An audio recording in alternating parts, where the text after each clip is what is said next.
وہ international right ہے وہ فری ہونا چاہیے، وہ دنیا کے بیشتر حصوں میں جہاں کوئی انویسٹمنٹ نہیں کی اور نیچرل اسٹیٹس موجود ہیں وہاں یہ سب چلتا ہے، اور جہاں کہیں اگر آپ نے کسی ملک نے کو اخراجات کیے ہوں اس کے لیے تو اس پر آپ کو جو ہے وہ بنتا ہے، ٹول بنتا ہے، لیکن بہرحال یہ معاملہ ہے، یہ پاکستان اس کو انڈرسٹینڈ کرتا ہے، تو پاکستان جو ہے وہ اس کو میری بات ہوئی تو لوگ جو متعلقہ لوگ ہیں وہ کہتے ہیں کہ اس کو حل کرا لیا جائے گا، اتنا بڑا کوئی ایشو نہیں ہے۔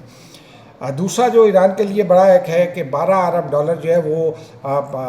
اسلام آباد ایم او یو کی سائننگ کے سے پہلے یا اس وقت ادا کر دیے جائیں گے، اور باقی 12 ارب ڈالر جو ہے وہ بعد ازاں ادا کیے جائیں گے، اور 24 ارب ڈالر کے ہیں کل اثاثے، جس میں سے 6 ارب ڈالر جو ہے وہ ایڈیشنل ہیں قطر میں۔ قطر کے حوالے سے بھی یہی کہا جا رہا ہے کہ وہ بھی اس کو جاری کرے گا۔ پھر ایک بڑی خبر جس میں یہ ہے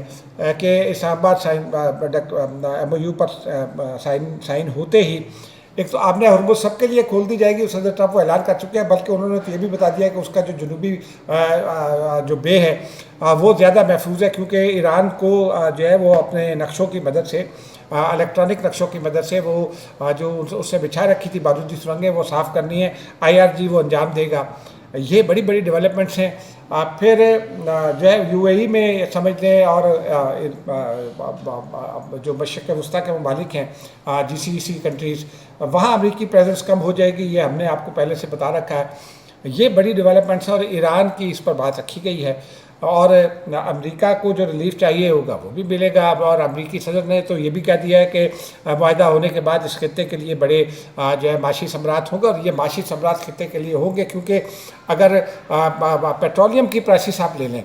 تو ذرائع یہ کہتے ہیں کہ 100 روپے کا ریلیف جو ہے وہ متوقع ہے پاکستان میں۔ اسی ریشو سے پیٹرولیم پرائسز کو اگر ہم دیکھیں، یا ہم بات کرتے ہیں کہ جی بھارت میں اتنی ہے، فلاں جگہ اتنی ہے، اور فلاں جگہ اتنی ہے، امریکہ جو ہے اپنی ضرورت کا 100% تیل پیدا کرتا ہے، لیکن امریکہ میں بھی گیسولین پرائسز بڑھ گئی تھی۔ امریکہ میں پیٹرولیم کو گیسولین کہا جاتا ہے، انرجی پرائسز بڑھ گئی تھی۔ بھارت کے ساتھ اگر ہم اپنا کنورشن ریٹ دیکھیں تو بنگلہ دیش کے ساتھ دیکھیں تو وہی ہے، جو ریٹ پاکستان میں وہی وہاں بھی ہے، کوئی فرق نہیں ہے۔ تو پاکستان میں 100 روپے کا ریلیف متوقع ہے، لیکن یہ ہوتے ہوتے شاید جولائی آ جائے، اور بائی 1 جولائی یا بائی مڈ جولائی یا بائی 30 جولائی وہ جو پرائسز جب جنگ کا آغاز ہوا تھا تو اس سے پہلے جو پرائسز تھیں یا وہ ہوں گی یا اس سے کچھ کم ہوں گی۔ یہ ایک تو ذرائع کہتے ہیں، یہ ایک بڑی خبر ہے، اور اس سے پاکستان کی مارکیٹ میں ایک استحکام آئے گا۔ دوسرا اس کا فوری نتیجہ ساری دنیا میں یہ ہوا کہ اسٹاک مارکیٹس میں بوم آیا ہے۔ پاکستان کی اسٹاک مارکیٹ میں بھی 5000 پوائنٹس کا اضافہ ہوا ہے، تو یہ انڈائریکٹ انویسٹمنٹ جو ہے وہ بڑھی ہے پاکستان میں آج، اس کا مطلب ہے، تو اس کا مطلب یہ ہے کہ معیشت جو ہے وہ اس کے لیے یہ اچھی خبر ہے۔ اس کے ساتھ ساتھ پاکستانی معیشت کے لیے چند اور بھی اچھی خبریں ہیں۔ ایک تو جو پاکستان چونکہ نیٹ ہے ایک پیس بروکر کنٹری کے طور پر پاکستان سامنے آیا ہے، بدقسمتی سے 3 ممالک نے پاکستان کا نام نہیں لیا، اس کو خوشائند قرار دیا معاہدوں کو، اس میں ایک بھارت ہے، دوسرا UAE ہے، حالانکہ UAE کی ہم نے بہت مدد کی،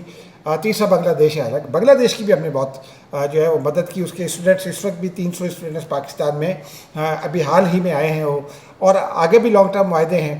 لیکن بھارت نے بنگلہ دیش کو لیور کیا ہے کچھ انویسٹمنٹ کے حوالے سے۔ بہرحال یہ دیکھتے ہیں آگے چل کر۔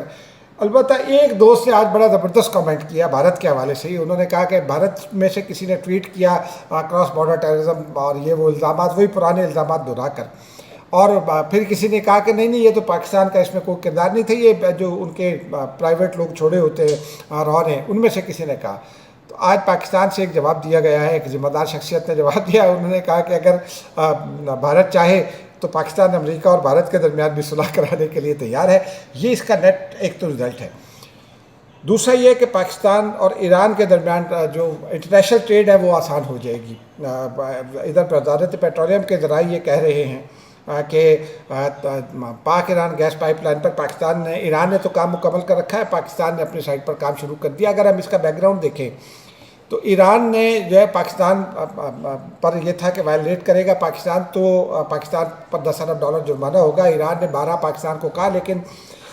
چونکہ پاکستان ہمیشہ ایران کو انٹرنیشنل فورمز پر سپورٹ بھی کرتا رہا اور اس کے لیے کنسیشنز کے لیے بھی کام کرتا رہا، تو ایران نے اگر اس معاملے کو عالمی ثالثی عدالت کے حوالے نہیں کیا تو یہ ایران کی گڈ ول تھی پاکستان کے اس گڈ ول اقدامات کے جواب میں جو پاکستان پچھلے 50 سال سے کر رہا ہے۔ تو یہ دونوں ملکوں کا ایک دوسرے پر اعتماد بھی، اور یہ اعتماد اب بڑھا ہے۔ تو اب یہ اگر گیس پائپ لائن کا ہو جاتا ہے تو یہ ایک بڑی پاکستان کے لیے انرجی سیکٹر کے حوالے سے بہت بڑی خبر ہے، اور یہ بہت بڑا ریلیف بھی ہوگا۔ ایک اچھی خبر یہ بھی ہے کہ آج ہی OGDSL کی ایک خبر سامنے آئی ہے کہ پاکستان میں پچھلے 23 ماہ میں جو آئل اینڈ گیس کے 18 ذخائر نئے دریافت ہوئے، تو پاکستان جو ہے وہ اپنی ڈومیسٹک پروڈکشن بھی جو ہے اس میں اضافہ بھی کر رہا ہے، تو یہ ایک بڑا ایک ریلیف ہے۔ اس کے ساتھ ساتھ پاکستان خطے میں نیٹ سیکیورٹی پرووائڈر کے طور پر بھی سامنے آیا، پیس بروکر کے طور پر بھی سامنے آیا، یعنی امریکہ اب جب وڈرا کرے گا GCC کنٹریز سے تو GCC کنٹریز میں وہ ایکسپرٹیز نہیں ہے ڈیفنس کی، تو وہ پاکستان امریکہ کو ریپلیس کرے گا۔ اور یہ پاکستان کے فارن ایکسچینج ریزروز کے لیے ایک بہت اچھی خبر ہوگی،